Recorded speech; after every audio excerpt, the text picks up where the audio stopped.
Bismillahirrahmanirrahim. Assalamualaikum warahmatullahi wabarakatuh. Selamat pagi, salam sejahtera untuk kita semuanya. Om Swastiastu, Namo Buddhaya, salam kebajikan, rahayu, rahayu, rahayu.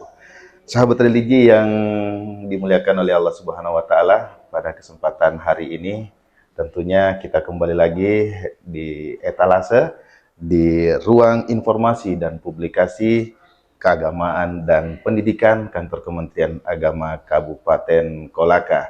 Dan tentunya di hari ini kita akan berbincang-bincang terkait hal yang sangat melekat tentunya saat-saat ini di Kantor Kementerian Agama, yakni pembangunan zona integritas. Dan alhamdulillah di tengah-tengah kita telah hadir narasumber kita yang akan membahas ya atau mengulas terkait pembangunan zona integritas yang ada di Kantor Kementerian Agama Kabupaten Kolaka, dan kebetulan beliau adalah sebagai atau selaku Ketua Tim Kerja Pembangunan Zona Integritas Kantor Kementerian Agama Kabupaten Kolaka. Kita langsung saja sapa. Assalamualaikum warahmatullahi wabarakatuh. Iya, beliau adalah Dr. Ahmad Tanaka, SPD MPD, dan seperti yang saya sampaikan tadi bahwa beliau adalah Ketua Tim Kerja dari Pembangunan Zona Integritas Kantor Kementerian Agama Kabupaten Kolaka. Sehat-sehat Pak? Alhamdulillah. Alhamdulillah sehat-sehat ya. Sehat. Di kesempatan hari ini tentunya banyak hal-hal yang harus kita ulas terkait pembangunan zona integritas Pak. Dan tidak sedikit dari teman-teman karyawan-karyawati itu belum mengetahui sedetail mungkin terkait pembangunan zona integritas Pak. Kita langsung saja. Terkait pembangunan zona integritas itu seperti apa sih yang dimaksud dengan pembangunan zona integritas? Silakan Pak. Iya, baik, terima kasih. Jadi pembangunan zona integritas itu sebuah predikat, sebuah sebutan yang disematkan kepada setiap instansi yang telah melakukan reformasi, mengubah cara kerjanya, cara berpikirnya untuk melakukan pelayanan kepada masyarakat. Karena di masa lalu dan mungkin juga residunya, sisa-sisa dari cara kerja lama itu masih terbawa sampai saat ini. Apa itu? Bekerja sesuai dengan keinginannya, bukan bekerja sesuai dengan standar, kemudian pelayanannya lama, berbelit-belit, mungkin juga ada pembayaran, ya, dan seterusnya. Nah, cara kerja seperti inilah yang mesti direformasi, diubah menjadi sesuai yang diharapkan oleh pemerintah, dalam hal ini oleh Kementerian Agama itu sendiri maupun Menpan RB, Menteri Pendayagunaan Aparatur Negara. Nah, ada dua hal yang pokok dalam pembangunan zona integritas. Jadi reformasi birokrasi itu merubah cara berpikir, cara bertindak dalam hal pelayanan publik dan perubahan-perubahan cara berpikir itu sendiri di dalam pelayanan kepada publik. Oh, begitu, seperti itu singkat. Singkatnya seperti itu ya Pak. Terus kaitannya atau hubungannya zona integritas dengan pelayanan publik terhadap masyarakat itu seperti apa Pak? Ya, jadi Kantor Kementerian Agama sama juga dengan instansi lain itu pada prinsipnya adalah instansi yang melayani masyarakat. Masyarakat dimaksud ya masyarakat awam, masyarakat pegawai itu sendiri atau dari instansi mitra yang lain, itu semua kita layani. Jadi sebagai instansi pelayan kepada masyarakat, baik secara personal harus direformasi, pribadi-pribadi masing-masing harus direformasi, maupun cara kerja secara institusional itu diubah. Nah, sehingga semua fasilitas pelayanan publik, tata cara pelayanan publik itu mesti terjadi transformasi, perubahan dari cara kerja lama kepada cara kerja yang baru. Jadi sudah ada indikator-indikatornya pelayan itu seperti apa, fasilitasnya seperti apa, kemudahan yang diberikan seperti apa, tanpa pembayaran, 0 rupiah dan seterusnya. Jadi kaitannya pembangunan zona integritas ini dengan pelayanan publik adalah memberikan pelayanan yang semaksimal mungkin, memudahkan, dan tanpa pembayaran apapun. Jadi melayani dengan sepenuh hati, melayani dengan baik sehingga siapapun yang memiliki urusan memiliki keperluan dengan Kementerian Agama itu akan dilayani dengan sebuah sistem yang namanya sistem pembangunan zona integritas. Iya Pak ya, apalagi kita ketahui bahwa di Kementerian Agama ini tentunya banyak bidang atau seksi-seksi yang tentunya bersentuhan langsung dengan masyarakat terkait pelayanan Pak, Ya, seperti itu. Nah terkait itu Pak, bagaimana real yang terjadi di pembangunan zona integritas di kantor Kementerian Agama Kabupaten Iya, Kuala? baik. Jadi kalau kita elaborasi pembangunan zona integritas itu ada 6 bidang, ada enam bagian yang harus berubah. Pertama, manajemen perubahan. Jadi mindset kita harus berubah, pola pikir kita dan pola kerja kita harus berubah. Dan itulah yang dilakukan selama ini di kantor Kementerian Agama. Yang kedua adalah penataan tata laksana. Jadi sistem pelayanan kita SOP, mekanisme pelayanan tamu itu harus benar-benar sesuai dengan standar. Yang ketiga, akuntabilitas, ada pertanggungjawaban kepada masyarakat maupun instansi pembina itu harus dilakukan.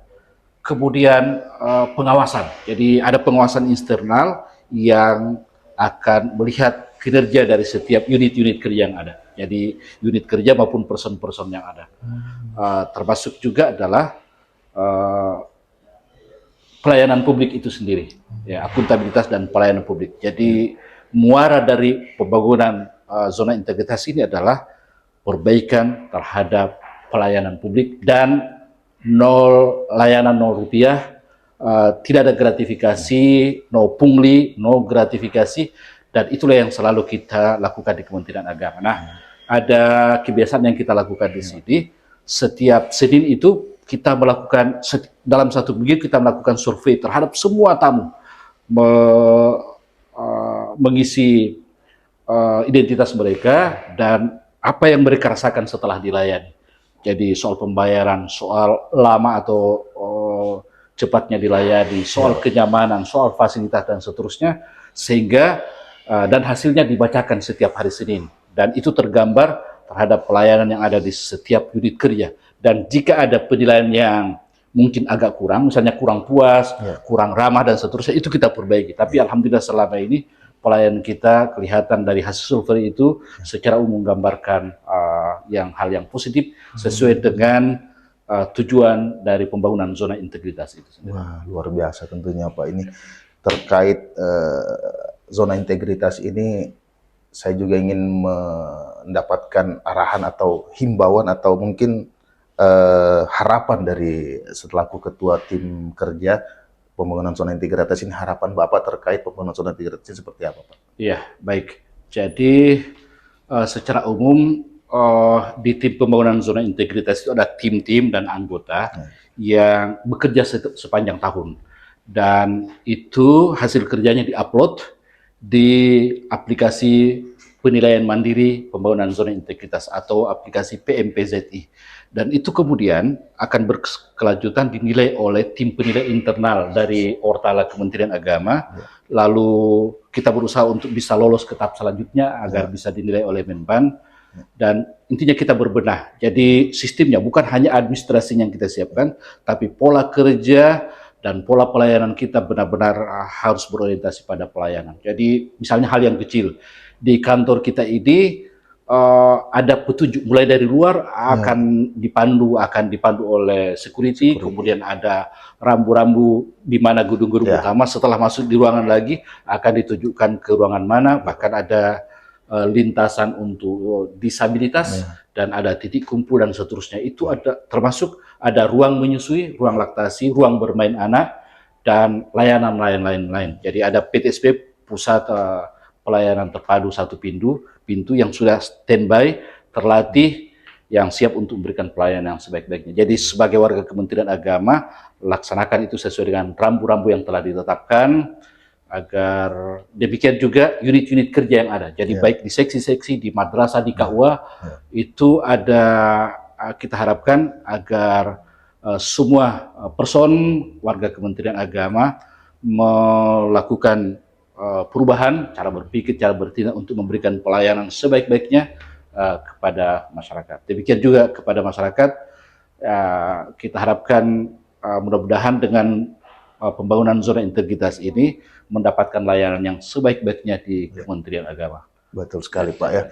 Dan saya juga berharap dan berdoa mudah-mudahan pembangunan zona integritas ini tetap berjalan dan insya Allah mendapatkan hasil yang sangat memuaskan. Baik, Insya Allah. sebenarnya dari setiap tahun kan ada penilaian. Iya Pak. Dan kita sudah beberapa kali lolos ke penilaian Ya, di kalau internal. terkait itu bocorannya ini untuk 2024 ini Kementerian Agama pada posisi apa sekarang Pak? Kita sementara menyiapkan, mensubmit sekarang, dan itu akan dievaluasi secara berkala. Oh gitu Pak ya. Progresnya kita laporkan kepada pimpinan untuk kemudian dilakukan perbaikan lagi. Dan beberapa kali kita telah berhasil menembus level tertentu, walaupun kita selalu belum berhasil pada penilaian Menpan RB, dan itu terus akan kita pacu seiring dengan perbaikan pelayanan kita kepada masyarakat. Jadi bukan hanya raihan penilaian yang kita buru, tetapi kita inginkan itu berjalan simultan. Ya, secara institusional dinilai oleh instansi atas itu baik, tapi juga pelayanan publik kepada masyarakat itu baik. Saya kira betul sekali Pak ya. Alhamdulillah. Tentunya pembahasan kita ini sebenarnya masih panjang Pak ya. Jadi kita juga dibatasi oleh waktu ya. Jadi mudah-mudahan di lain kesempatan kita bisa ketemu lagi, nanti kita akan ulas lagi terkait sejauh mana lagi pembangunan integritas, terus sudah sampai di mana perjuangan dari Kementerian Agama Kabupaten Kolaka ya terkait pembangunan zona integritas ini ya. Baiklah sahabat religi, tentunya demikian bincang-bincang kami dengan Bapak Ketua Tim Kerja Pembangunan Zona Integritas Kabupaten Kolaka, pribadi Bapak Dr. Ahmad Tanaka, SPD MPD, dan tentunya kepada sahabat religi tentunya jangan lupa like, comment, share, and subscribe tentunya di podcast kami nantinya, dan next time kita akan ketemu lagi dengan narasumber-narasumber lain dan dengan pembahasan-pembahasan yang berbeda pula. Dan kami tutup tentunya, terima kasih banyak Pak atas waktu dan kesempatannya. Kita tutup dengan ucapan billahi taufiq wal hidayah. Assalamualaikum warahmatullahi wabarakatuh. Selamat pagi, salam sejahtera untuk kita semua. Om Santi Santi Om.